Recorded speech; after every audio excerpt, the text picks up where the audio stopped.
after this, I woke and looked around, and my sleep was sweet to me. Praise God. So, how many of you had a sweet sleep last night? Okay, that's fantastic.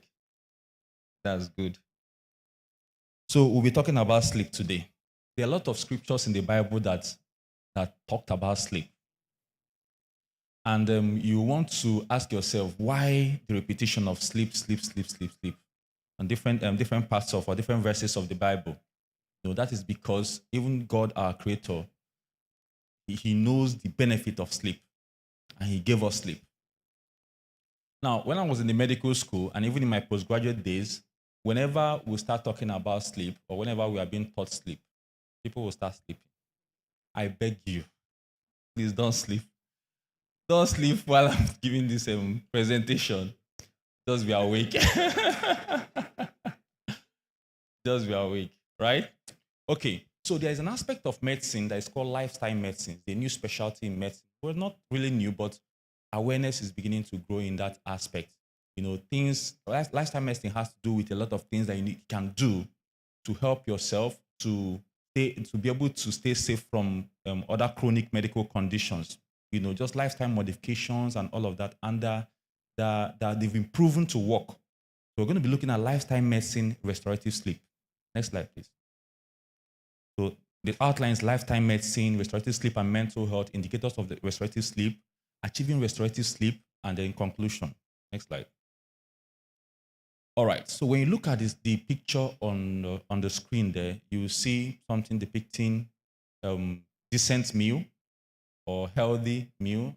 I wouldn't want to ask how expensive a healthy meal is now, you know, but healthy meal, of course, the tape for measuring your weight and all of that, weight management, exercise, health checks, and all of that. The next slide.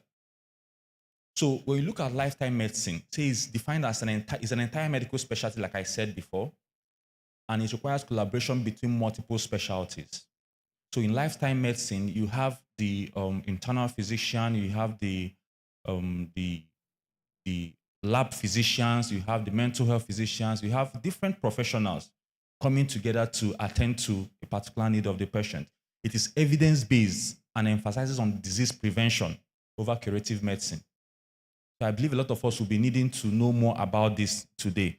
You know, it focuses on educating and motivating people to improve their quality of life by changing their personal habits and behaviors.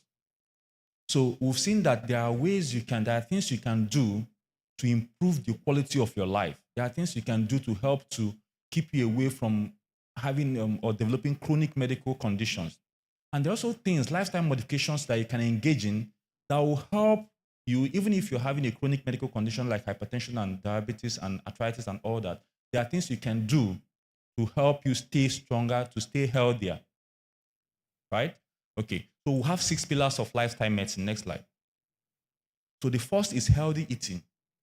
Healthy eating, you know, you need to eat healthy, whole grain, whole meal, and whole plant-based diet. Exercise, you know, you need restorative sleep, and that's what we'll be talking about today. Restorative sleep. If I ask how many of us exercised, okay, yesterday or even before coming to church, I know I wouldn't get a lot of hands up. So exercise is very important. I mentioned that the last time I spoke here. Restorative sleep is also one of them, which we'll be discussing today. Positive social connections. We've also talked about this the last time, so we didn't go into details. Maximizing risky substances like alcohol, cigarettes, and all of those risky substances or psychoactive substances, need to avoid them. Then stress management. Stress management is also very important.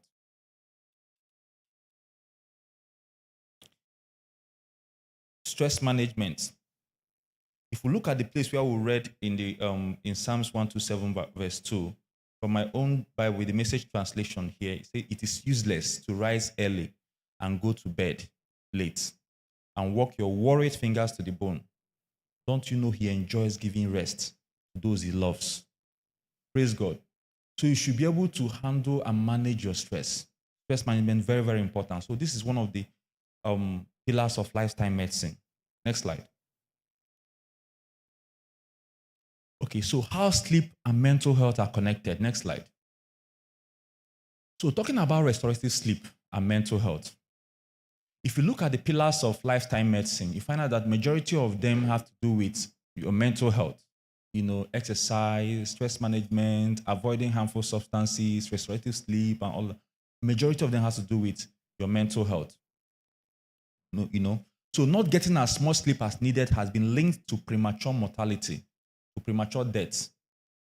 You've heard of stories of someone that the person has just been working, stressed out, and just before you could say Jack, you heard that person just fell down, died, and died. Or you heard that somebody slept after a long period of work and couldn't wake up, and all of that. So not getting as much sleep as needed has been linked to premature mortality.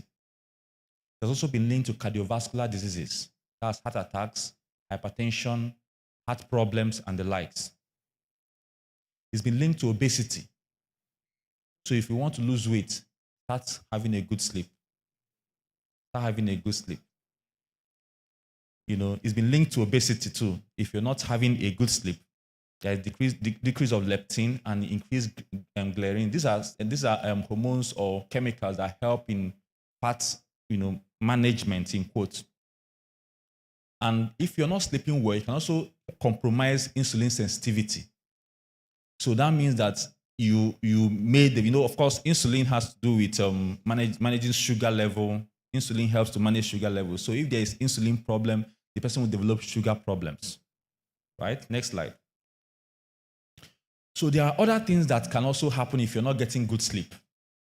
One is metabolic syndromes like diabetes, hypertension, impaired glucose tolerance, immunosuppression. You're prone to having some viral infections, flu, chest infections, and all that if you're not getting good sleep. I usually tell people that having a good sleep is like, okay, let me just give this example. Have you been to an event before, a wedding, and maybe you're one of the groomsmen or you're one of the friends of the bride, and you had to stay back till after the wedding? If you stayed back, you see that the hall will be a mess. You understand? Will be a mess. So what happens after the wedding, after people have enjoyed and left for their houses, is that the cleaners come to clean the hall, tidy the place, and when you come back the next morning, it is looking just like, brand new. That is what happens when we sleep. The body helps to mop up toxins, restore function and address some things, consolidate memories and all of that. So if you're not sleeping well, it will look as though your brain or your body will look as though you had a very messy day and you've left it uncleaned up.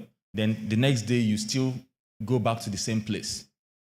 So you see how messy the system will be. So when you have poor sleep, it can cause immunosuppression, can cause inflammation. It's been linked to cancers, cognitive impairment. You have to do something you're not remembering. You're trying to think through something, you're not getting it. Your judgment is quite poor. And of course, other psychiatric disorders like anxiety, depression, they're all linked to sleep problems. Little wonder, when people present with most of the psychiatric disorders, they usually present with sleep problems too. And we've said that earliest indicators of mental health difficulties or mental disorders is sleep. If you're not saying you're having sleep problem, is one of the earliest indicators that there is a mental health problem going on, right? And if we happen to give you any medication at all, most of our medications that we use also helps to improve sleep. So you could see that they have a lot of things to do in common. So poor sleep has direct and indirect effects on one's physical, mental health, and social health. When you don't sleep well, you have poor interaction, you make multiple mistakes at work, and you have reduced productivity. Next slide. So let's think about the last time you didn't sleep well. Can you remember the last time you didn't have a good sleep? How you felt the next day? Some people will just be irritable, some people will be having headaches, some people will be, absent-minded, then some people will be nodding, at work. And your colleague will ask, but you sleep well, sleep well, and all that. Sometimes too, you may have had a very long sleep, which you're going to get to eventually. But in the morning, you don't feel refreshed. That's not restorative. Do you understand? That's not restorative. So if you can think of what what it felt like the time you didn't have a good sleep and the time when you had a good sleep, what the difference between the two of them, you agree with me that it is good you have a good sleep. Next slide. Okay. So let's just look at sleep. By definition, from the Oxford Dictionary, it says sleep is a condition of body and mind that typically recurs for several hours every night, in which the eyes are closed, the postural muscles are relaxed, the activity of the brain altered, and the consciousness of the surroundings or environment practically suspended. So these are the characteristics that you see when you're having a good sleep. So it's not the one that you're standing like this and you're sleeping. That's not restorative. That's not refreshing because the postural muscles are not relaxed, right? It's not the one that you say when this person is sleeping, the eyes are open. I don't think that person will be having a restorative sleep and all that. Or the one that somebody will say, don't think I'm sleeping. No, I knew everything happening. I was aware. Then the person wasn't sleeping. All right, next slide. Now, the medical definition shows that sleep is a normal, reversible, recurrent state of reduced responsiveness to external stimulation, and accompanied by complex and predictable changes in physiology. So why the words they have been carefully selected because if it is not reversible, it's likely coma or death. So it should be reversible. There is reduced responsiveness to external stimulation.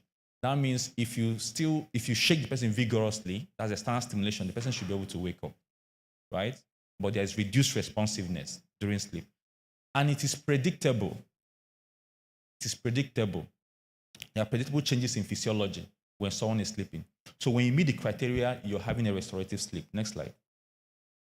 Now, I would like you to look at this table here and choose your age range to know whether you're having good sleep duration. Good sleep duration. Now, for the newborn, 0 to 3 months, I won't go into all of that. They are supposed to sleep. Recommended sleep hours is 14 to 17 hours. I know majority of us fall between the adult population, that is the 18 to 60 years. So you're supposed to have ideally 7 hours or more per night, ideally. So it means that if you sleep by 10 p.m., at least by 5 p.m., from 10 to 5 p.m. is fine. 10 to 8 to 6, 10 to 5 a.m. is fine. 10 to 6 a.m. is fine. Anything less than that, you may not be having a very good sleep. So as you get older, it's still about the same 7 to 9 hours, 7 to 8 hours. Next slide. So sleep is a critical part of your overall well-being. Like I said, it's just a very common thing, but I think we need to bring it to our notice today that we need to take it very seriously, very, very seriously. The brain is very active during sleep, in which vital restoration of the mind and body occurs with each night's rest. The quality and quantity of your sleep has a connection to your mental health and emotional well-being. So this is where the whole thing comes in. The quality and quantity of your sleep has a connection to your emotional health and your mental well-being. Why the quantity can be easily measured. The quality, has a lot of technicalities when you want to measure the quality of sleep. So for the quantity of sleep, if I ask any of us to say, okay, I slept around 11 p.m., I woke up around 6 a.m., okay, 8 hours, 7 hours, thereabout, that's fine. That's the quantity. The quality of the sleep will be what will determine whether that sleep was restorative or refreshing. That's the quality of the sleep. So there is in study of sleep, we have something we call the sleep architecture. The sleep architecture, where you have the REM sleep and the non-REM sleep. when somebody goes to sleep, there's expected time for you to go into the REM sleep, come out from the REM sleep, go into the non-REM sleep. REM sleep is rapid eye movement sleep. The non-REM is non-rapid eye movement sleep. And there are different things that occur during those periods.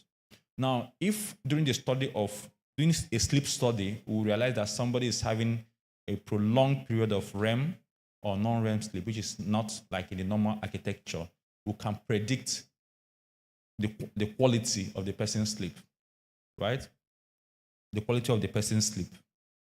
So we can also measure that using the polysomnography and all that, and that's what determines whether the sleep has quality or not. Next slide, please.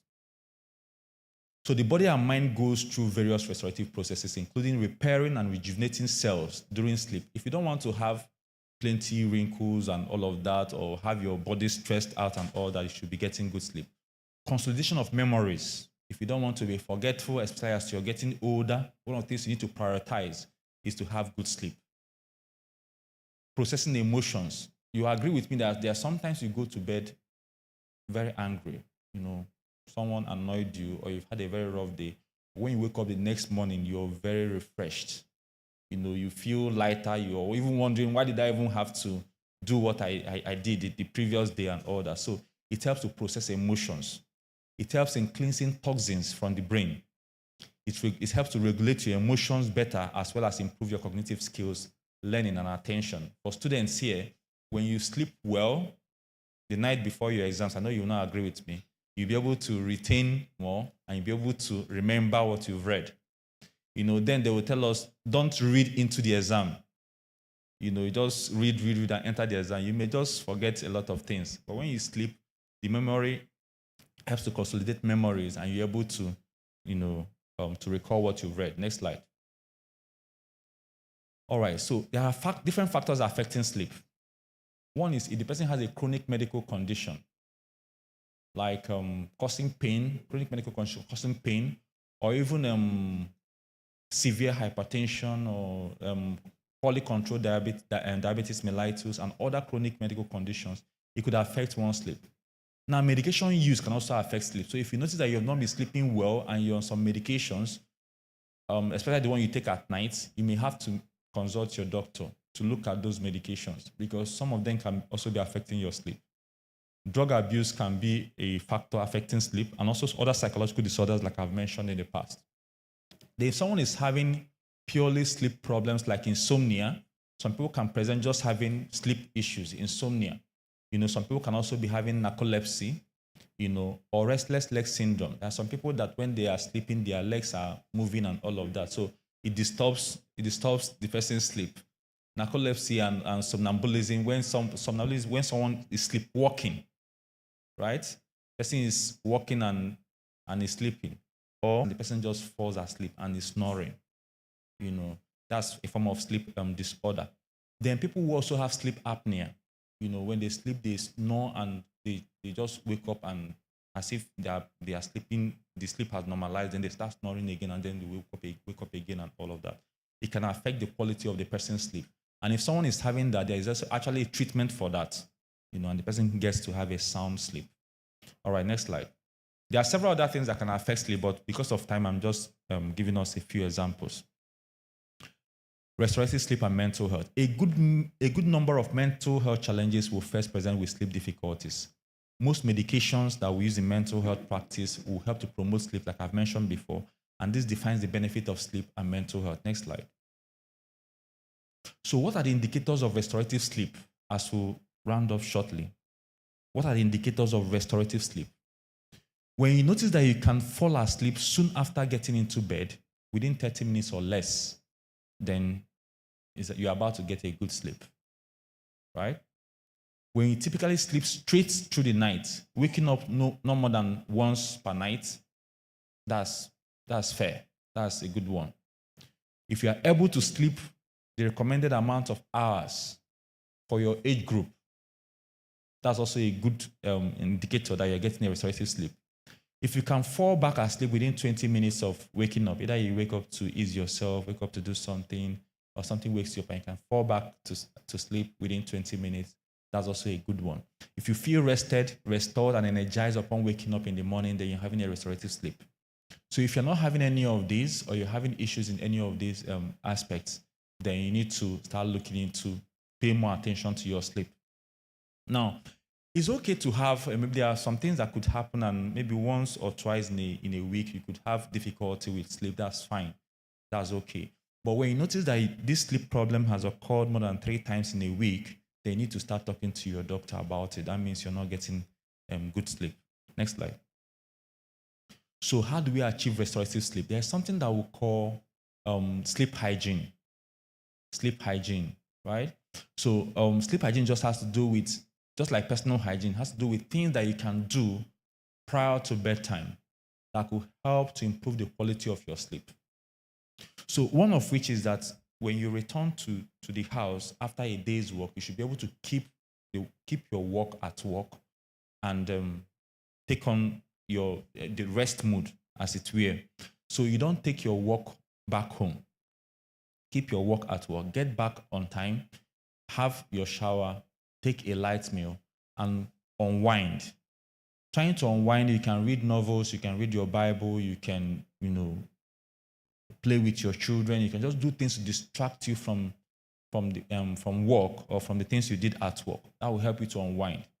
And while you're doing that, you should also ensure that your bed is well made, your room is not brightly lit, it's free from mosquitoes, from noise and all of that. Though that may not be very much achievable in some places, but in most places, if you can do that, it is good you do that and modify the room to be suiting for sleep, right? So you continue to unwind, and when you start feeling sleepy, that is the only time you go to bed to lie down and sleep. Some persons, as soon as they finish eating and all of that, they just go to the bed and lie down to wait for sleep to come. That is not correct, right? You do your unwinding and all of that, and when you start feeling sleepy, that is time you go to bed and sleep. Now, when you go to bed by then, it's expected that within 15-20 minutes, you should be able to sleep off. So if that doesn't happen, you need to go back to what you were doing before. Either reading a novel or reading your Bible or doing something that will just keep your mind engaged in something different from what you did during the day, right? When you do that, and you start feeling sleep, then you go back and sleep. Sometimes, if you cannot, you can also get back to the bed, and within that 20 minutes, you're not falling asleep. You can do what we call progressive muscular relaxation exercises while on bed. It will help to calm you down to be able to achieve some sleep. Now, the bed, like we always tell our clients, that the bed is made just for sleep and for sex, for married couples. Sleep and sex. You don't have to carry your laptop, your phones, and all of that to the bed. So you keep it away. The light should not be very bright. It should be dim, to help you to have a good sleep. Now, when you continue to do this, repeatedly, you're going to achieve good sleep cycle, where at a particular time of the night, you notice that you start feeling sleepy and you go to bed and you have a refreshing sleep, right? Then if there are medications that you are on that will make you to wake up multiple times in the night to ease yourself and all of that, you need to talk with your doctor to adjust those medications because it's affecting your sleep. Now, for some persons, I know for males, as they get older, the issue with prostate and all of that could make them to wake up frequently at night to pass urine and all of that. The doctor can also help to adjust the treatment to help the person reduce such experiences. So there are some other tips that you can also do for better sleep. One is to establish good regular bedtime routine and waking time, to allow yourself to take a nap if you feel tired, to adjust to a healthier lifestyle, both in the type of meals you eat and in eradicating substance use. Creating a caffeine cutoff time. You shouldn't take caffeine or stimulating substances prior to bedtime. It's not during bedtime that you start chewing cola or you start drinking coffee or start taking all those caffeinated drinks. It's not going to be helpful. Change up your bedtime snacks. Watch your workout routine. You don't do exercises close to your bedtime, right? You're going to feel tired and you'll be in pains and you may not be able to have a good sleep. You should use comfortable and inviting beddings. Those things have a way of helping your mind to get to sleep. Find a comfortable sleep temperature setting, and keep the room well ventilated. Block out all distracting noise, like I've mentioned, and eliminate as much light as possible. Reserve your bed for sleep and sex, avoiding its use for work and general recreation. Right? Okay, next slide. So in conclusion, I would like to say that sleep is an investment in the energy you need for effective tomorrow. So if you get tired, learn to rest, not quit. Thank you very much. I hope we got something from this. All right. I try to hurry up with this presentation so you don't start sleeping, because I noticed that people are, like I warned us from the beginning. Thank you very much. Thank you. Okay, so we can take questions. I think we'll have just a few minutes to do that. We can take questions. All right.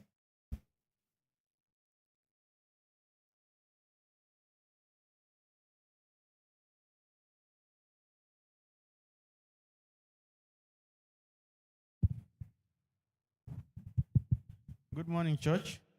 Good morning, dog. The point you made about not going to bed to wait for sleep. I don't know, because if I'm watching Arsenal, I can stay till 2 a.m. So where do I strike the balance? I'm doing something that I'm really enjoying, but I know I need to sleep. So what do I do? Okay. I know that watching us now and watching a football match doesn't happen every night. So, like I said, there are some nights that we are adult. There are some nights you need to like tidy up something to be able to not to have challenges at work the next day, or you just have to. There's something that okay, you are coming back from work and you know that Arsenal will be playing today, and you want to watch Arsenal. That's different. But when you do that almost every night, it's going to be affecting one's health and sleep. There are some other things that you know that you love to watch this show or you love to watch this movie, and you have the movie with you. You can always watch the movie. So you must not watch the movie late into the night, and all that. Because if you do that repeatedly, it's going to impact on one's physical health and mental health. Right. Okay. I like the question and answer session. Good morning, church.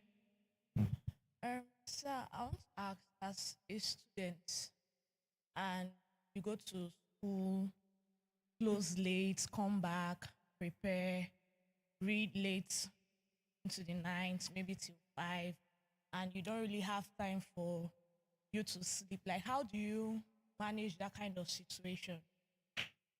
So you read late into the night till 5. Yeah, we do 5 a.m. we do straight reading, like Okay, till TDV. daybreak. Yeah. Okay. Yes, Yes. It's a very because the common thing. workload looks really much. Okay. It's a very common thing in the university. TDB. I don't want to give you the story of my TDB days. But just let me summarize it before I answer the question. Now, when we are in medical school, they usually say, man, know thyself. You have to know what works for you and what does not work for you.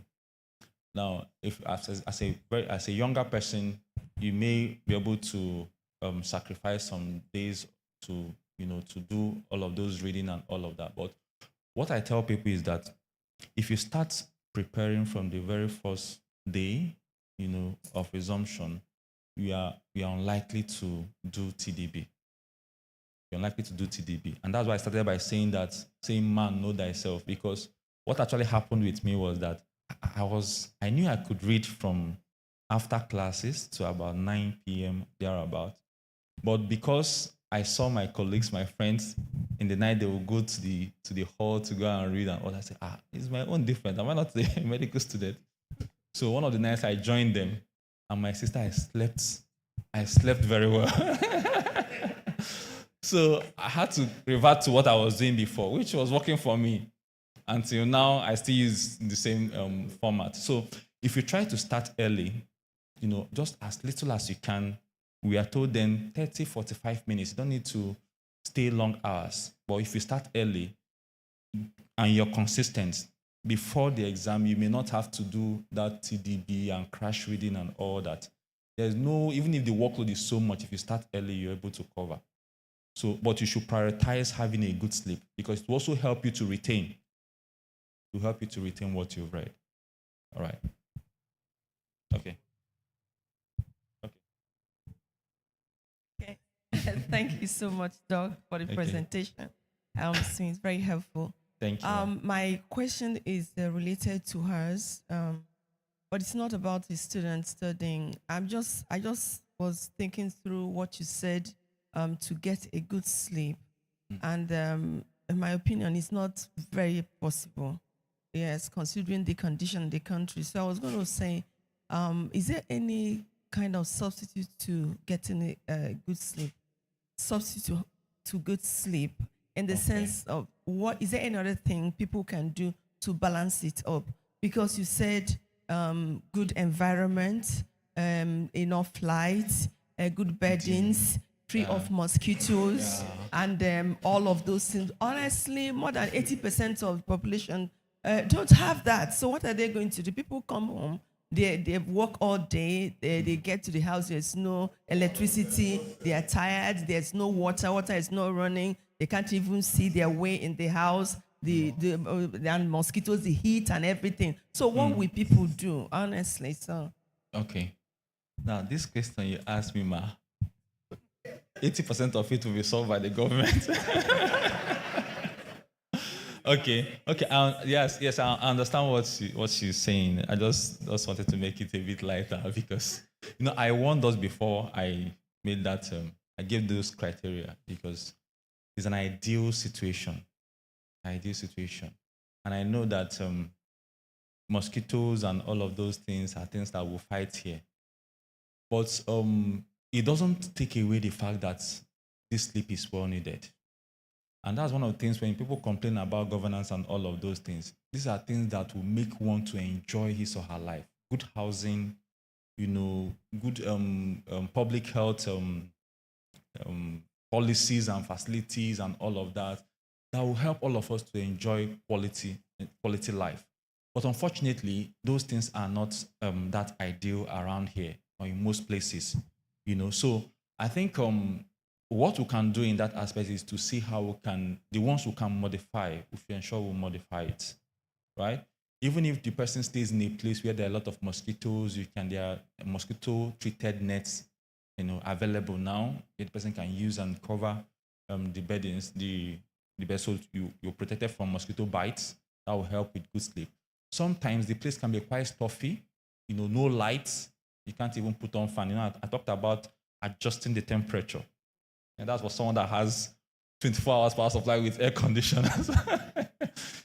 Adjusting temperature and all of that. Sometimes even with the fan that you need to use for the night, there's no light to even use the fan and all that. So if there are things you can do to ensure good ventilation into the place, that will also be appreciated. And other things you can do to modify some of those things just to have a good sleep. Sometimes too, if you notice that you're not going to, you didn't have a good sleep during the night and you're not doing much during the day, either is a day off for you, you should take out time to just have a good sleep during the day. We'll call that compensatory sleep. Just take out time to have a good sleep during the day. But by all means, just try. Yeah, thank you, Doc, and good morning, church. Good morning. To be honest, this thing she said, it's one thing that has troubled me. When you started out, you made a very critical statement that this lifestyle medicine is actually an omnibus of professionals coming together to make it a reality. So I'm asking, and this is an appeal, what's the feasibility of NMA sitting with our architectural body? God has blessed us with good weather. But our architects design houses, no windows. Yes. Houses designed after the temperate region, not the tropics. If we make our windows large and think cross ventilation, I bet you can still regulate the temperature Yes. in your room. So my question is, can we get our enemy with the architects and those who approve buildings come together and say, look, we can do functional things. It mustn't be a house where I've lived in houses where there's no window, but they call it design. So you are forced to run the AC anytime you are there, which is really not, even the AC itself is not your best friend, if you get what I'm saying. So it's a throwback to say, as a medical doctor, I'm willing to come and join that cause as a crusader. I'm serious. Yeah. Because we can actually start something that leads us down where we want to be at if we have good ventilation. So the rules are in Nigeria, if you are designing a house, you must prove cross ventilation. Starting from the situation of the house, how it is situated and the windows and everything, maximize the natural environment could be the way out. I don't know. That's the thought. Yeah. I also Thank you want for to that. contribute something before I sit down. Elder said they watch Arsenal. If you watch Super Eagles, you will sleep.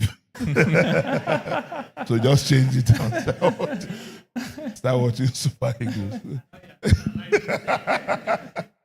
Anyway, I wanted to share a personal experience, to be honest, when he talked about the consequences of sleep deprivation.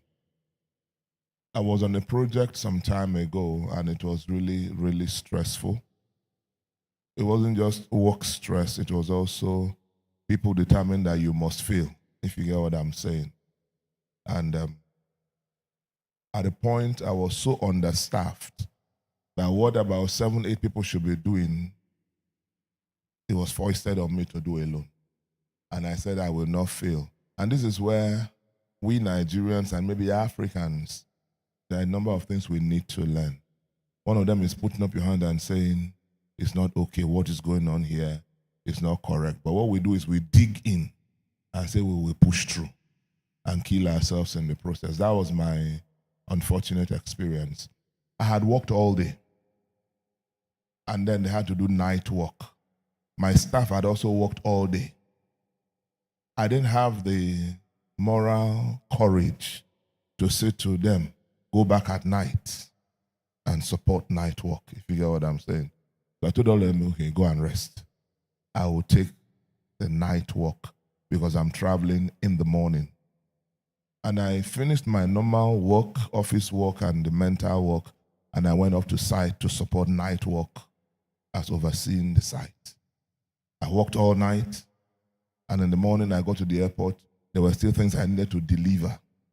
So at the airport, I was still working. They called my flight. I left my laptop, carried my bag, and boarded the flight. And I was working on it. That's what sleep deprivation can do. Yes, I'm telling you what my wife says, she will tell you that it happened to me. Not that it was lying somewhere. I was working on it. I carried my bag, left it there, and moved. So as far as I'm concerned, my mind was already blocked. I wasn't functioning the way I should function. So it's a lesson for all of us. That's why I share it, that when you are in that condition, raise your hand and say, it is not all right in this place. I can't kill myself. It's a man who is alive that will walk, right? Thank you very much. Thank you very much, Pastor, for that. Thank you. Thank you for that example. Thank you, Doctor. Good morning, church. So I've been around circles where they say if you sleep 8 hours a day, you've slept 1/3 of your life. And you were giving scriptures. One of the scriptures says a little sleep, a little slumber, a little folding of the arms to sleep. So will your poverty come as an armed man. So how do you strike this balance between 8 hours and hustling to make tomorrow better? So that, because if you sleep 8 hours, if I sleep 8 hours, things will spoil. Oh. That's the question, sir. Okay. So, when the Bible talks about a little sleep, a little slumber, it's not really in the the words little, is relative. Do you understand? So what the Bible is trying to say there is sleeping. Okay, pastor, you even throw more light on that. I'm not a pastor, I'm a doctor. Sleeping excessively. There are people that they will sleep throughout the night. Then once it is 6 a.m., they will just brush it, turn the other side, and continue sleeping. I think that is what the Bible is talking about. Now, I know that people need to work, right? People need to work. You just need to be out there to hustle, to do things, to get things working and all that. But the emphasis, like pointed out today, is that good sleep, quality sleep, that 7 to 8 hours sleep is the ideal. That one, we cannot take that one away from anyone. It is ideal.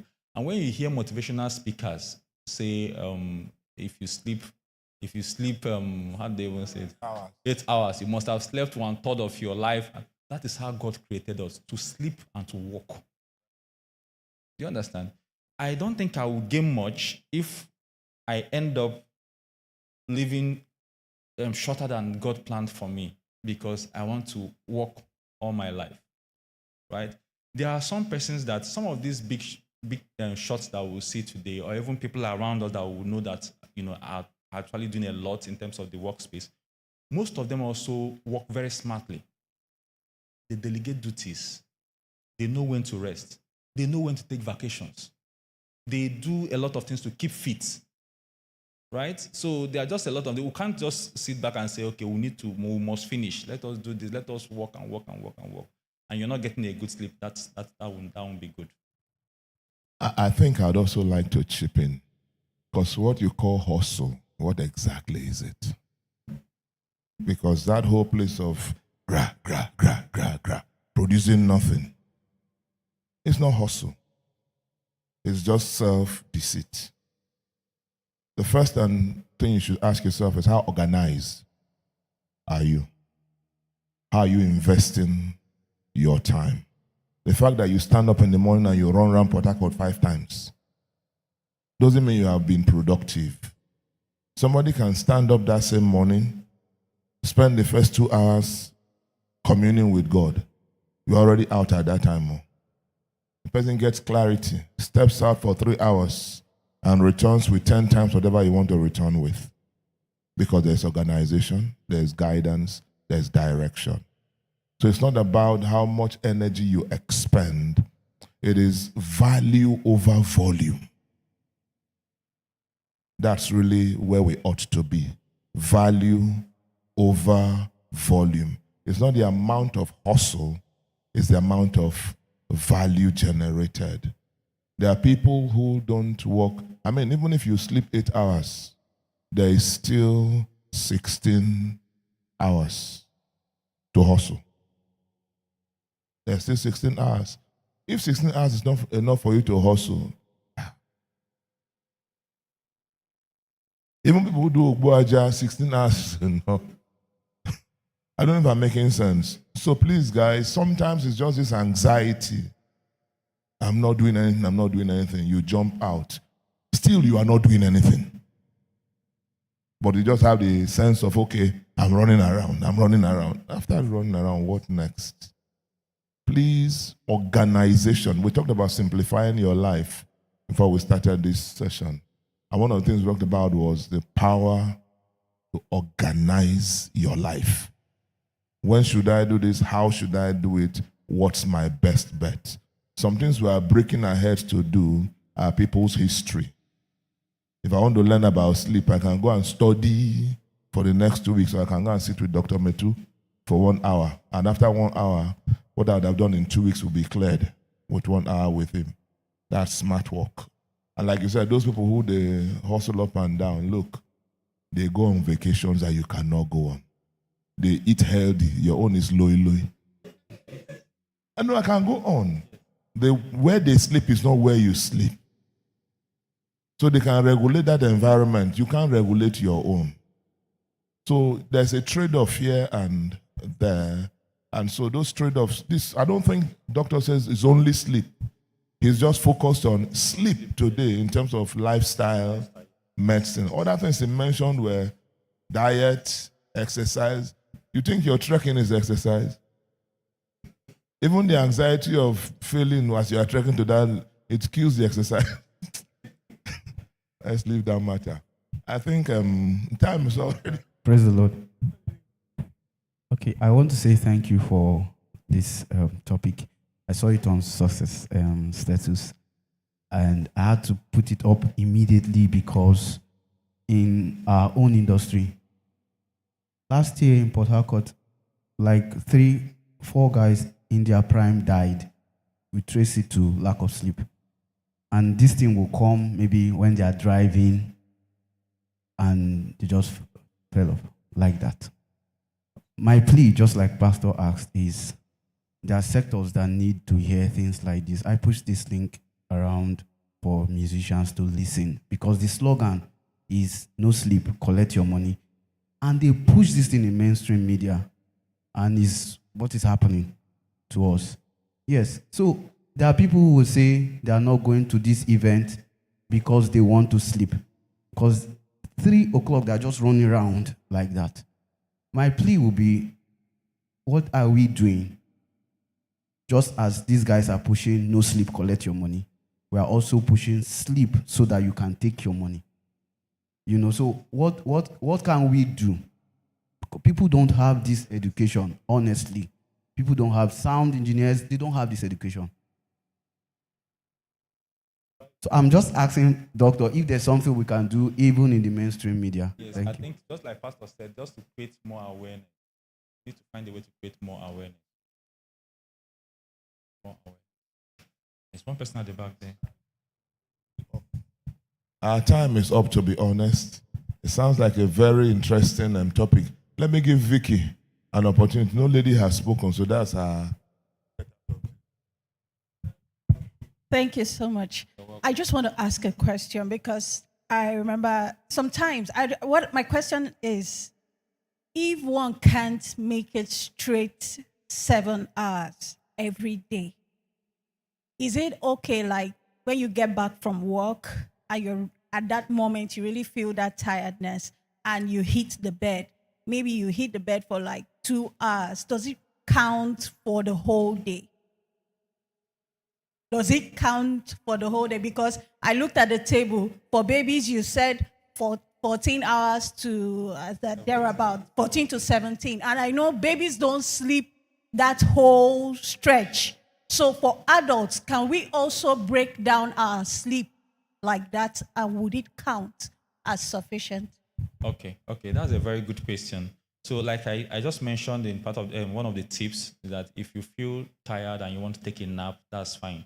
So if you're tired or you get back from work and you really want to take a nap, that's okay. 30 minutes, 1 hour, 2 hours, and all that. It doesn't also stop the person from having a good night's sleep.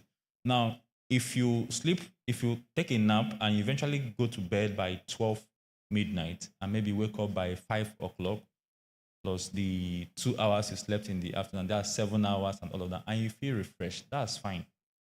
You understand? That's fine. But if you go to bed around 9 p.m. or 10 p.m. and you notice that you're waking up multiple times at night, that's kind of a fractured sleep. So it's not going to be restorative as it were. Yeah. So there's no hard and fast rule. But if you also notice that this pattern occurs almost daily, you may need to talk to your doctor to help regularize the sleep cycle. All right.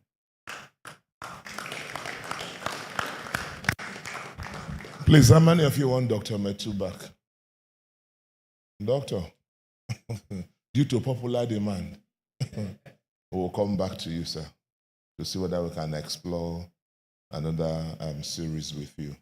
But I think it's been quite, I thought sleep, nobody will be interested, but obviously there is that need for us to walk away educated. Cookie, we'll arrange for your people. No, it's the truth. I don't mind pulling them together here and sorting it out because people need to be educated. There's no need to lose talents because they are not well informed. And sometimes these mantras we push are lies. Not everything you hear is really the truth. They sound exciting, they sound interesting, but they will kill you. Do what works for you. Doc told us about his study days in school. Elder was whispering to me that when he was in school, by 10 p.m., he's asleep. He was my manager. I can tell you he made a first class. I tell you that for free. 10 p.m., he's asleep. Some of you did TDB. Just managed to escape with Teddy. You know what they call Teddy? So do what works. As a student, I was one of those guys who would play all semester. But I would never miss my lectures for anything. When I'm in class for lectures, I give it full attention. But after that, it's play. Then once the exam timetable comes, I say, this course 2 days, this course 2 days, this course 2 days. I draw my own timetable, and it's till day break. When I sit, and I used to beg people, don't play with me. My rate of comprehension is not your own. And that was the truth. So please do what works for you. But the most important thing to take away is the need to be refreshed. If you deny yourself sleep, no matter how hard you want to work, you can't be as productive as you ordinarily will be if you have rested and you are refreshed. I'm sure that's enough lesson for us. Doc, thank you very much. We celebrate and appreciate you. We will come back. Can we give Doc a big round of applause? And service will start in about 3 minutes, I think. And please make yourself comfortable for service. Doc, are you joining us or you are running off?